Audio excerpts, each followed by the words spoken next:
तो आज से वेव थ्योरी के नीट PYQ स्टार्ट होंगे, जिसमें हम 2001 से 2025 तक के सारे PYQs को सॉल्व करेंगे।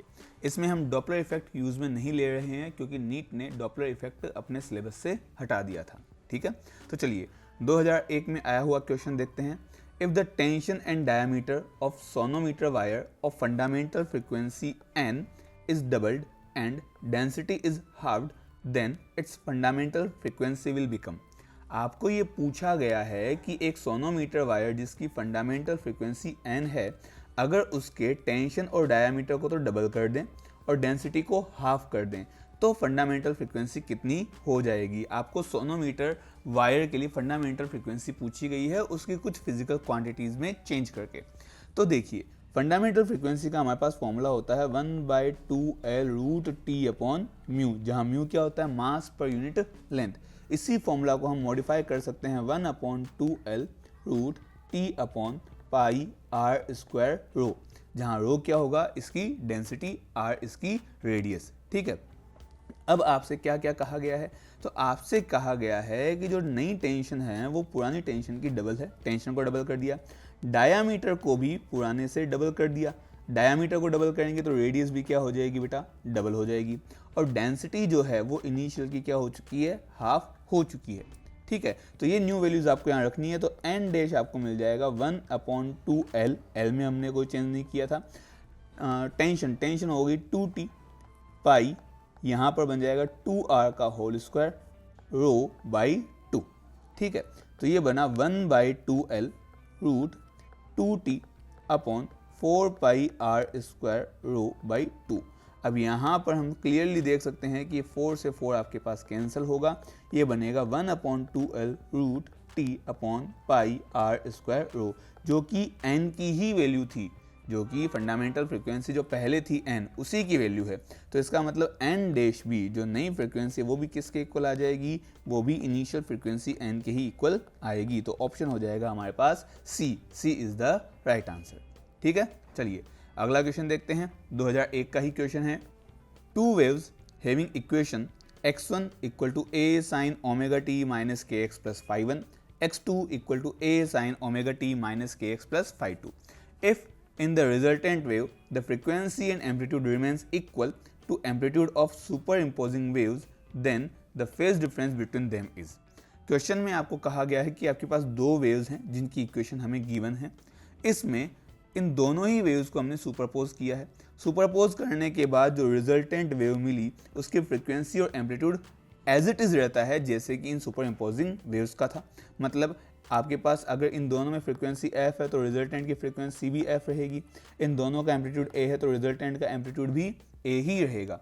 इस कंडीशन में आपके पास इन दोनों वेव्स में फेज डिफरेंस कितना है ये आपसे पूछा गया है। मतलब phi1 - phi2 की वैल्यू आपसे पूछी गई है। डेल्टा फाई आपके पास कितना होगा ये आपसे पूछा गया है।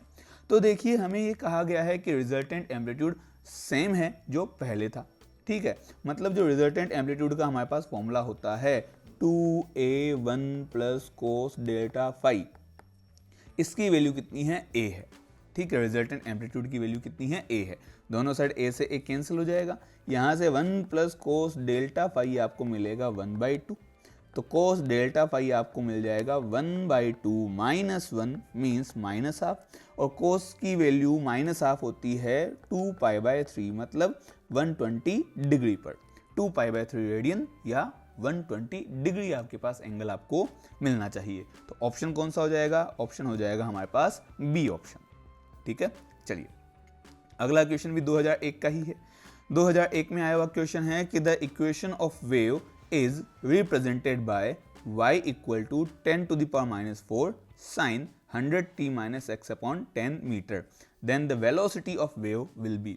आपको वेव की इक्वेशन गिवन है। इक्वेशन क्या है, तो y = 10⁻⁴ sin 100t - x/10 metre, ये आपके पास वेव के डिस्प्लेसमेंट की इक्वेशन है। आपसे पूछा गया है कि वेलोसिटी ऑफ वेव क्या होगी। वेव की वेलोसिटी आपसे पूछी है। कुछ नहीं, वेव की वेलोसिटी का फॉर्मूला होता है ω/k। यहाँ पर अगर हम कंपेयर करें तो ओमेगा हमें मिलेगा 100 और वहीं पर k आपको मिल जाएगा 1/10, जो x का मल्टीपल होता है दैट इज k। ठीक है। तो ओमेगा की वैल्यू आ गई 100, के की वैल्यू 1/10, तो v हो जाएगा 100 multiplied by 10 which is 1000 meter per second. 1000 meter per second मतलब सी ऑप्शन आपका यहां पर आंसर बनता, C is the right answer. ठीक है, चलिए नेक्स्ट क्वेश्चन 2002 का है। If a wave travelling in positive x direction with amplitude 0.2 meter per second, velocity 360 meter per second and lambda is equal to 60 meter, then correct expression for the wave is। आपको एक travelling wave की equation बनानी है जो कि positive x direction में चल रही है। एम्पलीट्यूड इसका 0.2 मीटर है, ये पर सेकंड नहीं आएगा, मीटर है केवल, क्योंकि एम्पलीट्यूड की यूनिट, एम्पलीट्यूड की जो डायमेंशन होती है दैट इज ओनली मीटर। ठीक है, यहाँ पर ये पर सेकंड गलत दे रखा है। वेलोसिटी आपके पास है 360 मीटर पर सेकंड एंड लैम्डा है आपके पास में 60 मीटर। इस कंडीशन में आपको ये पूछा गया है कि ये जो वेव बनेगी इस वेव की इक्वेशन बताओ, ये वेव कैसी बनेगी। तो एम्पलीट्यूड क्या था 0.2 मीटर, ठीक है। v क्या है आपके पास 360 metre per second and lambda आपके पास कितना है 60 मीटर। अब हमारे पास वेव की इक्वेशन जनरली बनती है a sine omega t plus minus के एक्स। तो देखिए अब प्लस आएगा कि माइनस आएगा वो हमें पता चल रहा है डायरेक्शन से, पॉजिटिव एक्स डायरेक्शन है। पॉजिटिव एक्स डायरेक्शन होने का मतलब हो गया कि आपके पास यहाँ पर जो ओमेगा टी और के एक्स है वो अपोजिट साइन के होंगे। अपोजिट साइन का होने का मतलब यहाँ पर एक अगर प्लस का है तो दूसरा माइनस का आएगा, एक अगर प्लस का है तो दूसरा किसका आएगा माइनस का आएगा, ये होगा। ठीक है, अब आपको इसके साथ ही साथ क्या बोला गया है, ओमेगा और के की वैल्यू तो गिवन नहीं है, लैम्डा गिवन है। ओमेगा एंड के नहीं गिवन है, क्या गिवन है लैम्डा गिवन है। तो हम इससे हमारे पास वेव की इक्वेशन को निकालेंगे।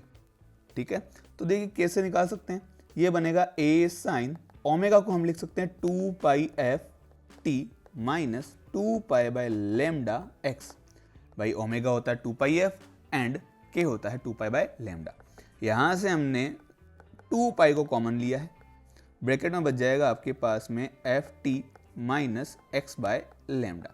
प्रॉब्लम ये है कि ना तो एफ है, भाई एफ होता तो हम कर भी लेते।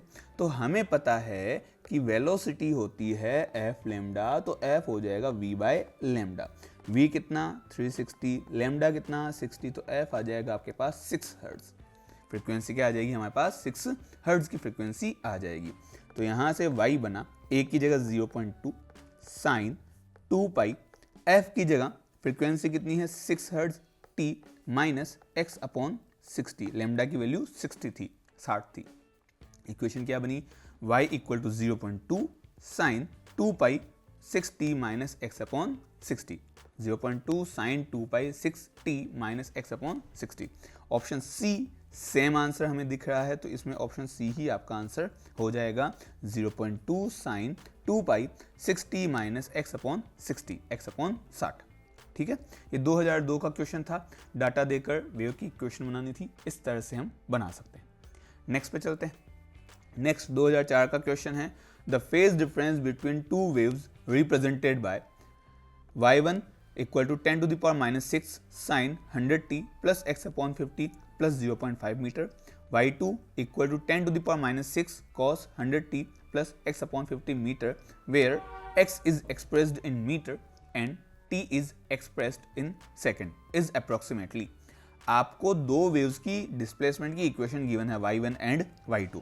यहाँ x मीटर में है और टाइम सेकंड में है, t सेकंड में है। आपको ये बोला है कि इन दोनों वेव्स में फेज डिफरेंस कितना होगा अप्रोक्सीमेटली, वो आपको बताना है। ठीक है, तो इक्वेशन क्या है, y1 equal to 10 to the power minus 6 sine 100t plus x upon 50 plus 0.5, y2 आपके पास है 10 to the power minus 6 cos 100t plus x upon 50। एक काम करते हैं, हम या तो साइन को कोस में या कोस को साइन में कन्वर्ट कर लेते हैं। हम एक काम करते हैं, कोस को ही साइन में कन्वर्ट कर लेते हैं, तो ये इक्वेशन बनेगी cos 100t plus x upon 50 plus pi by 2। ठीक है, ये आपके पास इक्वेशन बन जाएगी। अब यहाँ से हम इसको लिख सकते हैं 10 to the power minus 6 plus pi by 2 है ना, तो एक सेकेंड, इसको हम लिख सकते हैं साइन, कन्वर्ट किया ना अपन ने, तो इसको यहाँ पे आ जाएगा साइन। तो तो ये हो जाएगा sine 100t plus x upon 50 plus 1.57। भाई पाई की वैल्यू 3.14, अपॉन में 2 करोगे तो 1.57। ये आपके पास दो इक्वेशन बन गई। अब दोनों हमारे पास साइन की इक्वेशन है, ये भी साइन ये भी साइन। यहाँ पर 10 की पावर माइनस 6 10 की पावर माइनस 6 एम्पलीट्यूड सेम है, ओमेगा टी सेम, के एक्स सेम। फेज डिफरेंस यहाँ फाई 1 आपके पास है, यहाँ पर आपके पास फाई 1 है 0.5, यहाँ फाई 2 है आपके पास 1.57। हमें क्या पूछा गया था? हमें पूछा गया था फेज डिफरेंस। फेज डिफरेंस क्या हो जाएगा? फाई 1 माइनस फाई 2 या फाई 2 माइनस फाई 1। ये मिल जाएगा 1.57 minus 0.5 which is equal to 1.07 radian.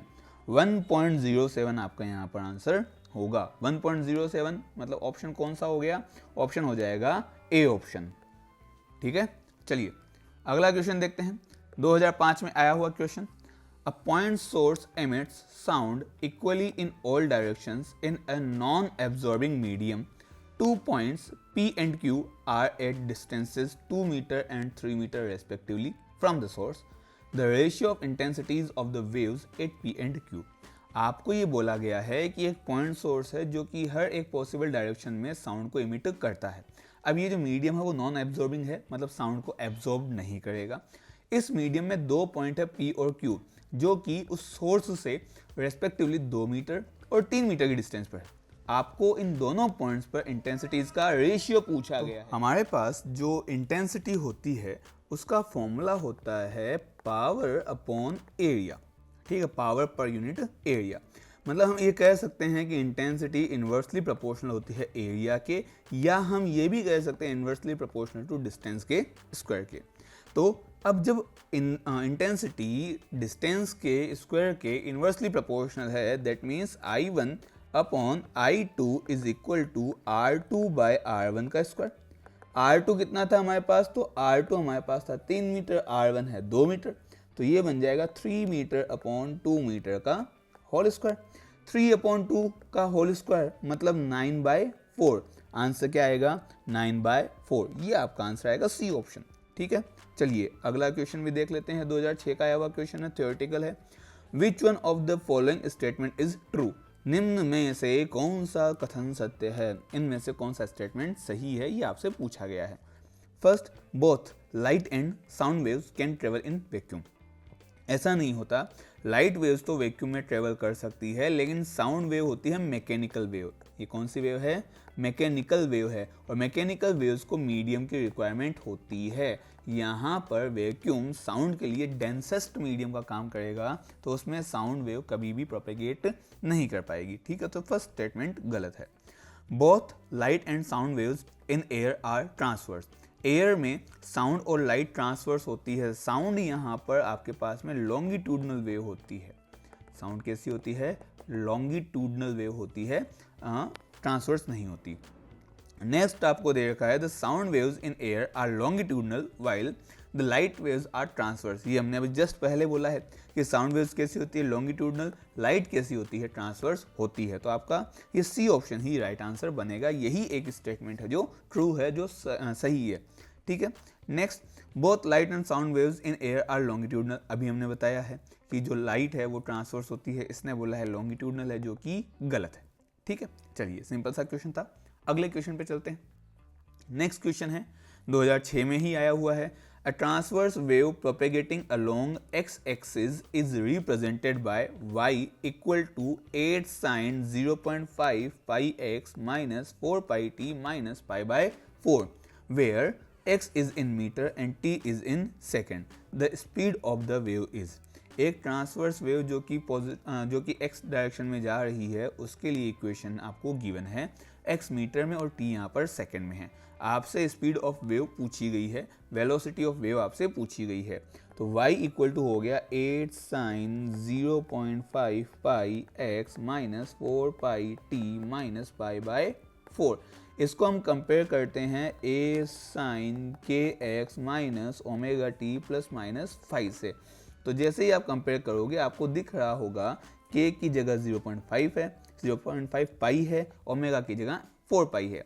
और वेलोसिटी ऑफ वेव का हमारे पास फॉर्मूला होता है ओमेगा अपॉन के। ओमेगा है -4 पाई या 4 पाई, ठीक है, ओमेगा है ना, ओमेगा कितना है 4 पाई, के है 0.5 पाई, पाई से पाई कैंसिल, 4 में 0.5 का डिवाइड करोगे तो आएगा 8, तो 8 मीटर पर सेकेंड, मतलब ऑप्शन ए आपके पास वेलोसिटी ऑफ वेव बनेगा। ठीक है, तो चलिए अगले क्वेश्चन में चलते हैं। अगला क्वेश्चन क्या है हमारे पास, 2006 में ही आया हुआ क्वेश्चन है, 2 sound waves with wavelength 5 meter and 5.5 meter respectively each propagate in a gas with velocity 330 meter per second. We expect the following number of beats per second. आपको ये कहा गया है 2 साउंड वेव्स हैं जिनकी वेवलेंथ है 5 meter and 5.5 metre. ये एक गैस में 330 मीटर पर सेकेंड स्पीड से मोशन कर रही है, ट्रेवल कर रही है। आपको ये बोला गया है, ये पूछा गया है कि आपको कितनी बीट्स सुनाई देगी, नंबर ऑफ बीट्स आपसे पूछे गए हैं। तो नंबर ऑफ बीट्स होता है आपके पास में f1 माइनस f2, मतलब फ्रीक्वेंसीज का डिफरेंस। फ्रीक्वेंसी होती है आपके पास में v अपॉन लेमडा, तो v upon lambda for first minus v upon lambda for second wave. Velocity दोनों ही कंडीशन में सेम है 330 मीटर पर सेकेंड, तो 330 अपॉन लेमडा 1 है 5 मीटर, वेलोसिटी अगेन 330 मीटर थी, लेमडा 2 है 5.5 मीटर। यहाँ पे जैसे आप कट करोगे ये आपको मिल जाएगा 66 और ये आपको मिलना चाहिए लगभग 60, तो 66 माइनस 60 आपको मिलना चाहिए। तो नंबर ऑफ बीट्स आपके पास कितने मिल जाएंगे, 6 बीट्स आपको इस क्वेश्चन के अकॉर्डिंग मिलेगी। तो आपका आंसर कौन सा हो जाएगा, ए ऑप्शन आपका राइट आंसर होगा। ठीक है, चलिए अगला क्वेश्चन भी 2006 का ही है। 2 vibrating tuning forex produces waves given by y1 equal to 4 sin 500 pi t and y2 equal to 2 sin 506 pi t. Number of beats produced per minute is, 1 minute में produce होने वाले बीट्स का number आपसे पूछा गया है। 2 waves आपको given है, y1 है 4 sin 500 pi t, यहाँ से हम निकाल सकते हैं ओमेगा 1 कितना होगा 500 पाई, ओमेगा होता है 2 पाई एफ, तो 2 पाई f1 हो गया 500 पाई, यहाँ से f1 हो जाएगा 500 pi upon 2 pi which gives 250 hertz. 250 hertz आपके पास फर्स्ट की फ्रीक्वेंसी आएगी। सेकेंड वेव आपको गिवन है 2 साइन 506 पाई टी, अगेन यहाँ से ओमेगा निकालेंगे, ओमेगा 2 दैट इज 506 पाई, ये हो जाएगा 2 pi f2 is equal to 506 pi. f2 आपके पास कितना मिल जाएगा यहाँ से, तो f2 आ जाएगा 203 हर्ट्ज। अब नंबर ऑफ बीट्स जो आपको मिलेंगे दैट इज 203 माइनस, सॉरी यहाँ पर 253, ठीक है, 253 माइनस 250, ये हो जाएगा आपका 3 बीट्स पर सेकेंड। बट आपसे पूछा गया था बीट्स प्रोड्यूस्ड पर मिनट, हमारे पास क्या है बीट प्रोड्यूस्ड पर सेकेंड। ठीक है, तो अब ऑप्शन में आपके पास 3 भी है, लेकिन ये 3 क्या है, बीट्स पर सेकेंड है। आपको पूछा क्या गया था, beats per minute, so beats per minute. Beats per minute क्या होगा, 1 मिनट में 60 सेकंड होंगे, तो 3 को मल्टीप्लाई कर देंगे 60 से, टोटल आ जाएगा 180 beats per minute, BPM, 180 beats per minute आपके पास आंसर आएगा। 180 मतलब आपका ऑप्शन कौन सा हो जाएगा, बी हो जाएगा। ध्यान रखना इसमें 180 और 3 दोनों है, हमारा आंसर 180 आएगा, 3 नहीं आएगा। ठीक है, 3 इज द बीट्स पर second, 180 is the beats per minute. Clear, चलिए अगला क्वेश्चन 2008 में आया था वेव्स से। The wave described by y equal to 0.25 sine 10 pi x minus 2 pi t where x and y are in metre and t is in second, this is t is in second, is the wave traveling along the। तो देखिए आपसे यहाँ पर क्या क्या कहा गया है उस पर थोड़ा ध्यान देते हैं। आपको यहाँ पर बोला गया है एक वेव है जिसकी इक्वेशन आपको गिवन है, जहाँ x और y मीटर में और t क्या है टाइम में है। y क्या है 0.25 sine 10 pi x minus 2 pi t। आपको इस वेव के बारे में डिटेल्स बतानी है, क्या है क्या नहीं है, ये आपसे यहाँ पर पूछा गया है। ठीक है, तो देखिए y क्या है आपके पास 0.25 sine 10 pi x minus 2 pi t। सबसे पहली बात तो ये देखते हैं कि कौन सी डायरेक्शन में जा रही है। तो x और t के साइन अपोजिट हैं, एक प्लस का है एक माइनस का है, तो यहाँ पर आपके पास में पॉजिटिव x डायरेक्शन में जाएगी। पॉजिटिव x डायरेक्शन ये भी है और ये भी है, मतलब a और d ऑप्शन हो सकता है। b और d में नेगेटिव x इस वजह से ये ऑप्शन तो हो नहीं सकते। ठीक है, चलिए उसके बाद हम बात करते हैं फ्रीक्वेंसी की। तो देखिए ओमेगा यहाँ पर 2 पाई के इक्वल है भाई, ये तो हो जाएगा आपके पास k and this is the value of omega. और ओमेगा क्या होता है, 2 पाई f होता है। 2 पाई से 2 पाई कैंसिल, f कितना मिल गया 1 हर्ट्ज। 1 हर्ट्ज की यहाँ फ्रिक्वेंसी है, तो ऐसा ऑप्शन देखो जिसमें फ्रिक्वेंसी 1 हर्ट्ज है। तो देखिए फर्स्ट में है positive x direction with frequency 1 hertz, fourth में है positive x direction with frequency 70 hertz. तो ऑब्वियस सी बात है आपके पास पहला ऑप्शन ही बनेगा। फिर भी लेमडा भी गिवन है, वो भी देखते हैं। तो k होता है आपके पास 2 पाई बाई लेमडा, जिसकी वैल्यू यहाँ 10 पाई गिवन है। ठीक है, उसकी वैल्यू आपके पास क्या है 10 पाई आपको गिवन है, पाई से पाई कैंसिल, लेमडा बनेगा 2/10 मतलब 0.2 मीटर। तो लेमडा कितना आ जाएगा 0.2 मीटर। क्या ये भी फर्स्ट ऑप्शन में है, तो है, तो फर्स्ट ऑप्शन ही आपका राइट आंसर यहाँ पर बनना चाहिए। So A is the correct answer, correct option for this question. ठीक है, चलिए अगला देखते हैं। अगले क्वेश्चन में आपके पास 2008 का ही क्वेश्चन है। Two periodic waves of intensities I1 and I2 pass through a region at the same time in the same direction. The sum of the maximum and minimum intensities is. आपसे ही पूछा गया है कि दो पीरियोडिक वेव्स हैं, intensity उनकी आपको given है, ये किसी कॉमन रीजन से सेम डायरेक्शन में सेम टाइम पर पास होते हैं, तो इनकी मैक्सिमम और मिनिमम इंटेंसिटीज का सम क्या होगा।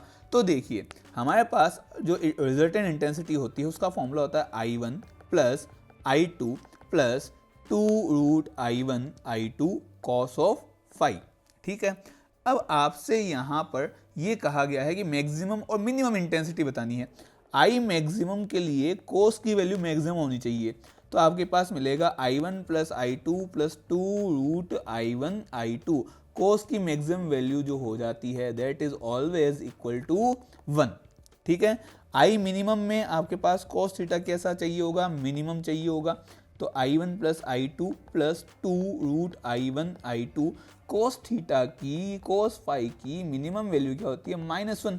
तो यहाँ पर ब्रैकेट में क्या आ जाएगा -1 आ जाएगा मल्टीप्लाई होके, तो ये मिल जाएगा I1 plus I2 minus 2√I1I2। Clear. अब यहाँ से I maximum plus I minimum आपको चाहिए, दोनों को ऐड करेंगे तो प्लस 2I1I2 का root minus 2√I1I2 cancel, I1 2I1 and I2 क्या हो जाएगा 2I2, या हम इसको लिख सकते हैं 2I1 प्लस I2, ये आपका आंसर मिलेगा। 2I1 प्लस I2 कौन सा ऑप्शन है भाई, बी ऑप्शन है, तो B is the right answer. ठीक है, चलिए अगला क्वेश्चन देखते हैं, 2009 में आया हुआ क्वेश्चन है। तो इस क्वेश्चन में हमें पूछा गया है a wave in a string has an amplitude of 2 centimetre, the wave travels in the positive direction of x-axis with a speed of 128 meter per second, and it is noted that 5 complete waves fit in 4 centimeter length of a string. The equation describing the wave is. Question में आपसे कहा गया है एक string में कोई wave travel कर रही है जिसका एम्पलीट्यूड 2 सेंटीमीटर है, मतलब एम्पलीट्यूड आपको गिवन है 2 centimeter which is equal to 0.02 meter. आगे आपसे कहा गया है wave travels in positive direction of x with a speed of 128 meter per second. तो डायरेक्शन आपके पास गिवन है positive x and velocity is equal to 128 meter per second. आगे आपसे कहा है it is noted that 5 complete waves fit in 4 meter length, 4 meter length में 5 complete wave आ जाती है, तो इसका मतलब वेवलेंथ होगा 4/5 मतलब 0.8 मीटर। आगे आपसे बोला है द इक्वेशन ऑफ वेव, आपको इक्वेशन पूछी गई है वेव की। तो देखो v है, लेमडा है, v होता है f लेमडा, तो यहाँ से f आ जाएगा v बाय लेमडा मतलब 128/0.8 जो कि बनेगा 160 हर्ट्ज, ये आपके पास मिलेगा। अब आपके पास में f भी है, फ्रीक्वेंसी भी है, लेमडा भी है, तो ओमेगा हम ले सकते हैं 2 पाई f, 2 पाई एफ मतलब 2 इंटू 3.14 इंटू 160 जो कि बनेगा 1005, ठीक है, ये आ जाएगा 1005 रेडियन पर सेकेंड। उसी तरह से आपके पास k होता है 2 पाई बाई लेमडा मतलब 2 इंटू 3.14 अपॉन 0.8 जो कि बनेगा 7.85 पर मीटर, ठीक है, ये हो जाएगा रेडियन पर सेकेंड, ये हो जाएगा पर मीटर। आपके पास k है, आपके पास में ओमेगा भी है, आपके पास में एम्पलीट्यूड भी है, डायरेक्शन भी है, आपको y चाहिए तो अब y में ज़्यादा दिक्कत आएगी नहीं, y हमारे पास सिंपली हो जाएगा a sine kx plus minus omega t होता है। डायरेक्शन आपके पास x की पॉजिटिव है, हमें x की डायरेक्शन कौन सी दे रखी थी, पॉजिटिव, इसका मतलब kx और ओमेगा t अपोजिट साइन के होंगे, ठीक है, तो a हो जाएगा 0.02 मीटर साइन k की जगह 7.85x माइनस ओमेगा की जगह 1005t, ये आपके पास ऑप्शन बनना चाहिए। ऑप्शन ऐसा है क्या, तो सी ऑप्शन हमारे पास है 0.02 metre sign 7.85x minus 1005t, यही आपका आंसर हो जाएगा, ठीक है। चलिए अगला क्वेश्चन देखते हैं। अगले क्वेश्चन में क्या कहा गया है, 2009 का क्वेश्चन है। Each of the two strings of length 51.6 cm and 49.1 cm are tensioned separately by 20 Newton force. Mass per unit length of both the strings is same and equal to 1 gram per meter. When both the strings vibrate simultaneously, the number of beats is. Question में आपको दो string दे रखी है जिनमें आपने separately 20 Newton का force दोनों में लगाया है। दोनों की लेंथ आपके पास गिवन है सेंटीमीटर में, 51.6 सेंटीमीटर एंड 49.1 सेंटीमीटर। इन दोनों के लिए जो मास पर यूनिट लेंथ है दैट इज 1 ग्राम पर मीटर। आपसे ये बोला गया है कि अगर दोनों स्ट्रिंग्स को एक साथ वाइब्रेट करवाया जाए तो नंबर ऑफ बीट्स क्या होगा। तो देखो L1 आपके पास गिवन है 51.6 सेंटीमीटर मतलब 0.516। दूसरी स्ट्रिंग की जो लेंथ है L2, तो L2 आपके पास दे रखा 49.1 सेंटीमीटर मतलब 0.491 मीटर, ठीक है। आपके पास टेंशन दोनों में सेम है 20 न्यूटन फोर्स की। Mass per unit length m upon l या म्यू आपको गिवन है 1 ग्राम पर मीटर या 10⁻³ kg पर मीटर। आपसे नंबर ऑफ बीट्स पूछा है। बीट्स क्या हो जाएगा, दो फ्रीक्वेंसीज का डिफरेंस। पहले हम f1 निकालते हैं, f1 हो जाएगा 1/2L1 root t upon mu, ठीक है। अब यहाँ पे L1 आपके पास है 0.516 रूट t है 20 और म्यू है 10⁻³ सॉल्व करोगे तो आएगा 137 हर्ट्ज, ये आपके पास फ्रीक्वेंसी आएगी।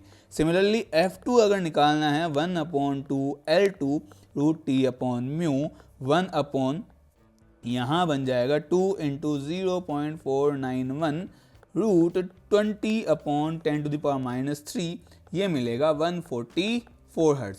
ये आपके पास में दो फ्रीक्वेंसीज मिलेगी, एक तो 137 हर्ट्ज, दूसरा 144 हर्ट्ज। अब आपको फ्रीक्वेंसीज का डिफरेंस चाहिए, वही तो बीट्स होता है, तो ये हो जाएगा f2 minus f1 which is equal to 144 minus 137 which is equal to 7 beats पर सेकेंड। 7 बीट्स पर सेकेंड आपको यहाँ पर मिलेगी, तो 7 बीट्स पर सेकेंड आपका ऑप्शन है ए, सो A is the right answer. चलिए अब अगला क्वेश्चन देखते हैं। अगला क्वेश्चन क्या है, 2010 में आया हुआ क्वेश्चन है। A tuning fork of frequency 512 Hz makes 4 beats per second with the vibrating string of a piano. The beat frequency decreases to 2 beats per second when the tension in the piano string is slightly increased. The frequency of the piano string before increasing the tension was. Question में ये कहा गया है कि एक tuning fork है, tuning fork की frequency है 512 हर्ट्ज और ये एक पियानो के साथ में 4 बीट्स प्रोड्यूस करता है। कितनी बीट्स, 4 बीट्स पियानो के साथ में प्रोड्यूस करता है। तो देखो अगर पियानो के साथ 4 बीट्स प्रोड्यूस होती है तो या तो पियानो की जो फ्रीक्वेंसी है वो 512 प्लस 4 मतलब 516 हर्ट्ज होगी, या फिर 512 माइनस 4 मतलब 508 हर्ट्ज होगी। इन दो में से कोई एक हो सकता है। या तो पियानो की स्ट्रिंग की जो फ्रीक्वेंसी है that should be either 508 hertz और 516 हर्ट्ज। अब आपको क्या कहा गया, इन दोनों में से एक चूज करना है। कैसे करें, तो देखो, जब पियानो की स्ट्रिंग में टेंशन को थोड़ा सा इंक्रीज कर दिया जाता है तो उसकी बीट फ्रीक्वेंसी 2 बीट्स पर सेकेंड हो जाती है। अब देखो, अगर मैं पियानो की टेंशन इंक्रीज करता हूं तो फ्रीक्वेंसी जो होती है पियानो में, frequency of piano is equal to 1/2L√T/μ। मतलब वो टेंशन की क्या होती है, प्रोपोर्शनल होती है, टेंशन की पावर 1/2 के प्रोपोर्शनल होती है। तो अगर टेंशन बढ़ी तो ये जो फ्रीक्वेंसी है पियानो की वायर की जो फ्रीक्वेंसी है वो भी बढ़ेगी। अब अगर फ्रीक्वेंसी बढ़ेगी तो देखो, यहाँ पर 516 से बढ़ के वो 517 होगी, 518 होगी, 519 होगी, और इस हर एक केस में बीट फ्रीक्वेंसी जो वो पहले से बढ़ ही रही है। पहले 4 थी, 517 होते ही 5 हो जाएगी, 518 होते ही वो 6 हो जाएगी, 519 अगर इसकी फ्रीक्वेंसी हो जाती है बढ़कर तो वो हो जाएगी 7। ठीक है, जबकि जब 508 अगर फ्रीक्वेंसी हुई तो अगर हमने टेंशन बढ़ाई भी तो भी फ्रीक्वेंसी बढ़ के क्या होगी, 509 होगी। 509 होने पर बीट फ्रीक्वेंसी कितनी मिलेगी, 3 मिलेगी। और आप टेंशन बढ़ाओगे तो 510 होगी, 510 होगी तो बीट फ्रीक्वेंसी कितनी होगी, 2 होगी। आगे अगर हम इसको बढ़ाते हैं तो ये होगी 511। उस कंडीशन में बीट फ्रीक्वेंसी कितनी हो जाएगी, 1 हो जाएगी। तो एक केस में जब फ्रीक्वेंसी 516 थी उस केस में तो बीट फ्रीक्वेंसी इंक्रीज होती जाएगी, और वहीं पर जब फ्रीक्वेंसी 508 थी उसी केस में 4 से घटकर 4 से कम होकर 2 बीट्स पर सेकेंड पे आ सकती है। तो इसका मतलब जो आपके पास में पियानो का वायर है, पियानो की जो स्ट्रिंग है, उसकी फ्रीक्वेंसी कितनी होनी चाहिए, 508 हर्ट्ज होनी चाहिए। इसका मतलब क्या हुआ कि आपके पास डी ऑप्शन सही आंसर बनेगा। पियानो वायर की, पियानो के जो तार हैं, जो उसकी स्ट्रिंग है, उसकी फ्रीक्वेंसी, फंडामेंटल फ्रीक्वेंसी 508 हर्ट्ज आपको मिलेगी। ठीक है, तो ये आपका आंसर होगा। चलिए 2010 में आया हुआ ही अगला क्वेश्चन देखते हैं। A transverse wave is represented by y equal to a sin omega t minus kx। For what value of the wavelength is the wave velocity equal to maximum particle velocity. आपको ये कहा गया है, एक wave की equation है y equal to a sin omega t minus kx। आपको इसमें यह पूछा गया है कि वेवलेंथ की किस वैल्यू के लिए वेव वेलोसिटी और मैक्सिमम पार्टिकल वेलोसिटी इक्वल होंगे। Velocity of wave is equal to velocity of particle, ये आपसे बोला गया है। वो भी कौन सी, मैक्सिमम वेलोसिटी।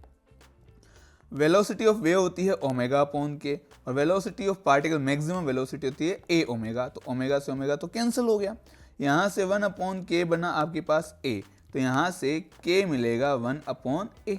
के होता है 2 pi by lambda is equal to 1 upon a. Cross multiply करने पर लेमडा आ जाएगा 2 पाई ए। तो अगर लेमडा की वैल्यू आपके पास 2 पाई ए बनती है तो उस कंडीशन में वेव वेलोसिटी और पार्टिकल की मैक्सिमम वेलोसिटी इक्वल होगी। ठीक है, तो इस वजह से ऑप्शन कौन सा मिल जाएगा, सी ऑप्शन, थर्ड ऑप्शन आपको यहाँ पर मिलेगा।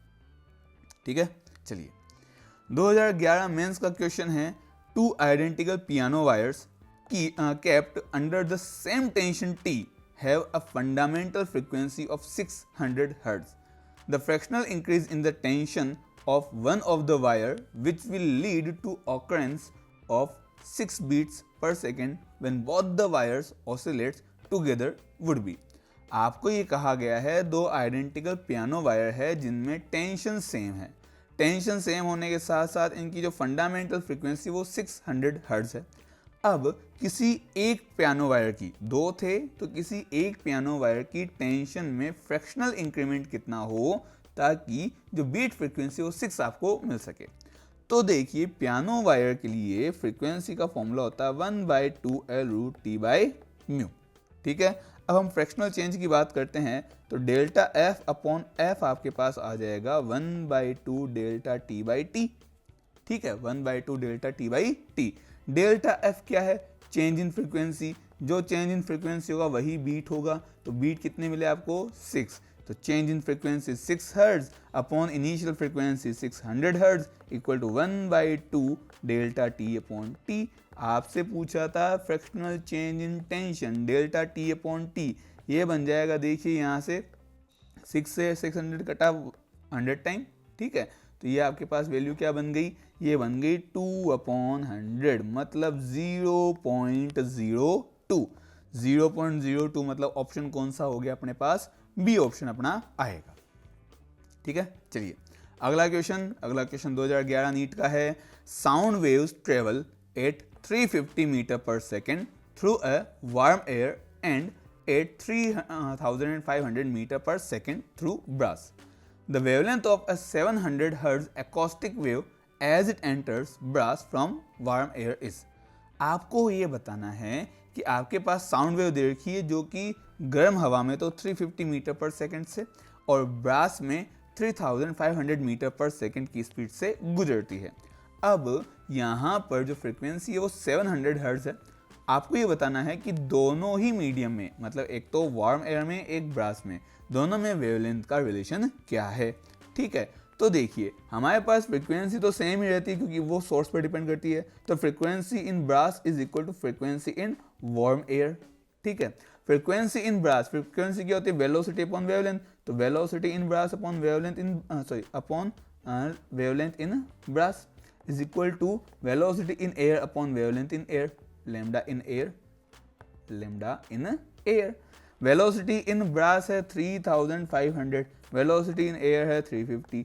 यहाँ पे हो गया लैम्डा ब्रास, यहाँ लैम्डा एयर, ये कटा 10 टाइम्स। ठीक है, तो लैम्डा ब्रास क्या हो गया, 10 times of lambda in air.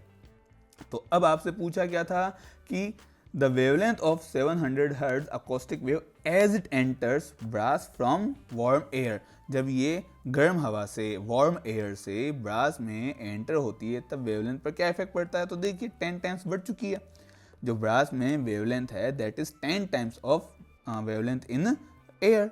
तो यहाँ पर क्या हो जाएगा, इंक्रीज्ड बाय 10 टाइम्स। तो ये आपका ऑप्शन हो जाएगा C, increase by a factor 10, increases by a factor 10। जब भी वार्म एयर से ब्रास में वो साउंड जाएगी तो उसकी जो वेवलेंथ है वो 10 टाइम्स इंक्रीज हो जाएगी, 10 के फैक्टर से इंक्रीज हो जाएगी।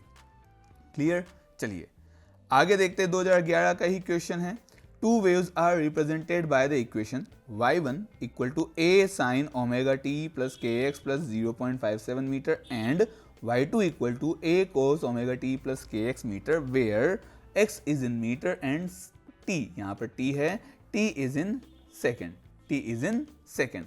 The phase difference between them is. दो वेव्स आपको गिवन है y1 एंड y2, इन दोनों के में ही x और t आपके पास मीटर और सेकंड में है। आपको ये पूछा गया है कि इन दोनों के बीच में फेज डिफरेंस कितना है। तो y1 आपको दे रखा है a sin omega t plus kx plus 0.57, y2 है a cos omega t plus kx।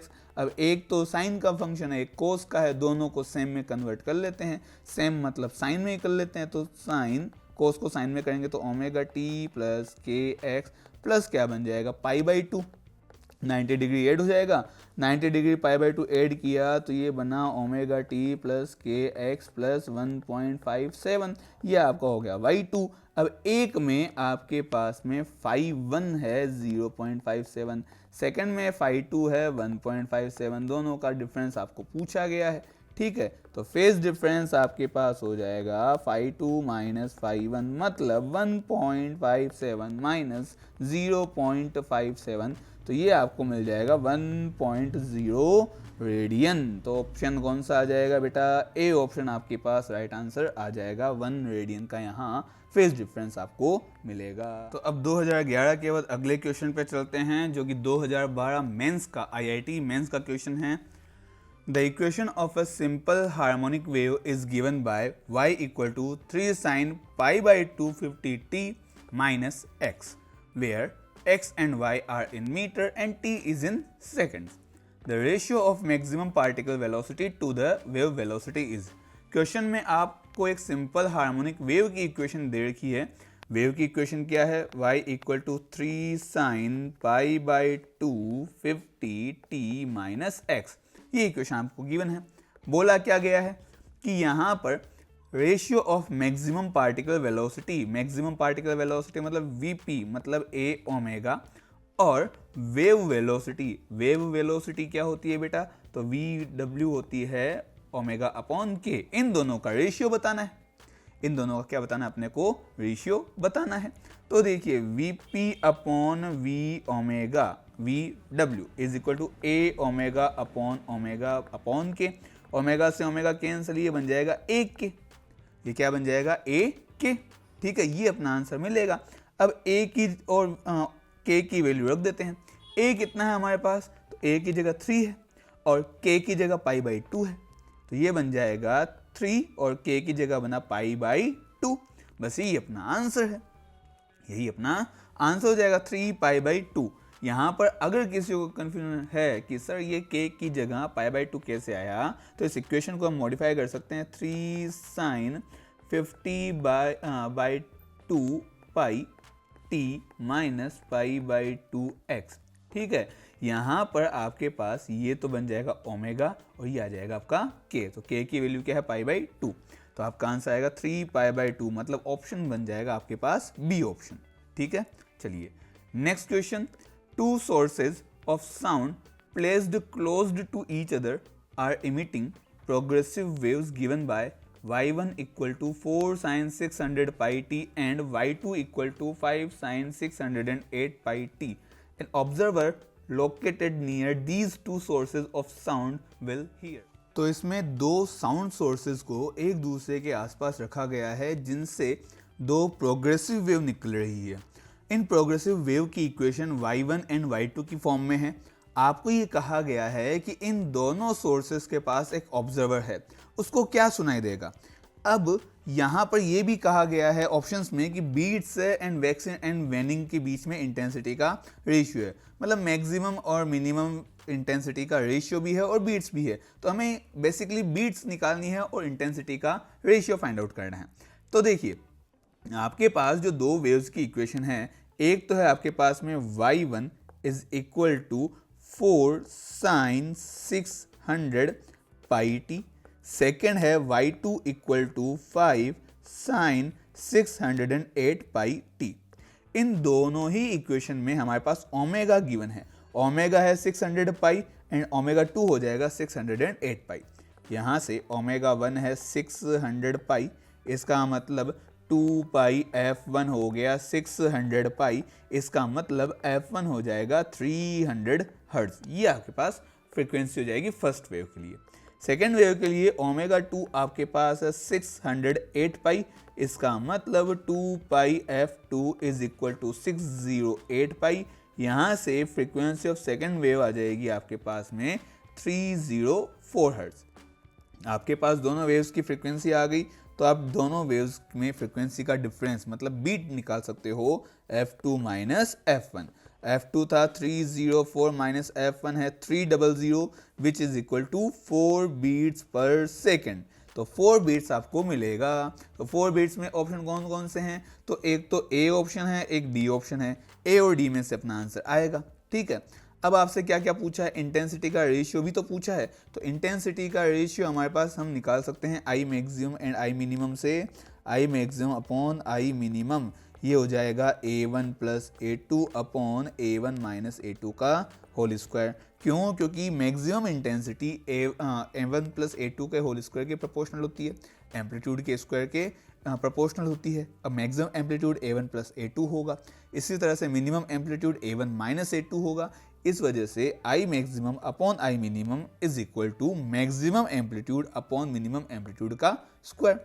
Maximum amplitude a1 plus a2, a1 कितना है हमारे पास 4, a2 है 5, तो दोनों को ऐड करना है। तो एक तो आ जाएगा 4 प्लस 5 अपॉन 4 माइनस 5 का स्क्वायर। 4 प्लस 5 मतलब 9 अपॉन में 1 माइनस 1 का होल स्क्वायर, ये बनेगा 81 अपॉन 1। तो इंटेंसिटीज का रेशियो मिलेगा 81 अपॉन 1। तो आपके पास ऐसा ऑप्शन सर्च करना है जिसमें बीट्स तो आए 4 और इंटेंसिटी का रेशियो आए 81:1। ऐसा ऑप्शन फोर्थ ही दिख रहा है, तो fourth is our right option, fourth is the correct answer. ठीक है, चलिए नेक्स्ट क्वेश्चन पे चलते हैं। 2012 का ही क्वेश्चन है। When a string is divided into 3 segments of length L1, L2 and L3, the fundamental frequencies of these 3 fragments are nu1, nu2 and nu3 respectively. The original fundamental frequency new of the string is. आपको ये पूछा गया है कि एक wire है, एक string है जिसको 3 लेंथ में हमने कट किया है, L1, L2 और L3 में। इनकी fundamental frequency new 1, new 2 and new 3 है। अब आपसे पूछा गया है कि जब ये वायर कट नहीं किया गया था, जब इसकी कंप्लीट लेंथ L थी, तो इसकी कुछ फंडामेंटल फ्रीक्वेंसी न्यू होगी, उसको न्यू 1, न्यू 2 और न्यू 3 की टर्म्स में आपको एक्सप्रेस करना है। तो देखिए, स्ट्रिंग है, वायर के लिए फ्रीक्वेंसी का formula 1/2L root T by mu होता है। ठीक है, 1/2L root T by mu. यहाँ से हमारे पास में न्यू प्रोपोर्शनल टू आ जाएगा 1/L, या हम कह सकते हैं new is equal to K/L की। बाकी सब तो कांस्टेंट है। यहाँ पर वायर है, वायर के लिए मास पर यूनिट लेंथ सेम होगा, टेंशन भी सेम है। चेंज क्या हुआ है, सिर्फ लेंथ चेंज हुई है, सिर्फ उसको काटा गया है। ठीक है, तो यहाँ से L को हम लिख सकते हैं K/न्यू। अब जो L है वो क्या था, L1 plus L2 plus L3 ही तो था भाई। तीनों सेगमेंट्स को जोड़ दोगे तो वापस इनिशियल लेंथ L आ जाएगी। L की जगह K/न्यू, L1 की जगह K/न्यू1 फर्स्ट पार्ट की फ्रीक्वेंसी, फिर K/न्यू2 सेकंड पार्ट की फ्रीक्वेंसी, प्लस K/न्यू3 थर्ड पार्ट की फ्रीक्वेंसी। K दोनों ही साइड क्या हो जाएगा, कैंसिल हो जाएगा। तो आपको 1/न्यू मिलेगा 1/न्यू1 प्लस 1/न्यू2 प्लस 1/न्यू3। इस टाइप से आप फंडामेंटल फ्रीक्वेंसी को कैलकुलेट कर सकते हो। वो क्या आ जाएगा, 1/न्यू1 प्लस 1/न्यू2 प्लस 1/न्यू3। ये आपका आंसर आना चाहिए था। तो मतलब सी ऑप्शन हमारा मैच होता है, यही अपना राइट आंसर बनेगा।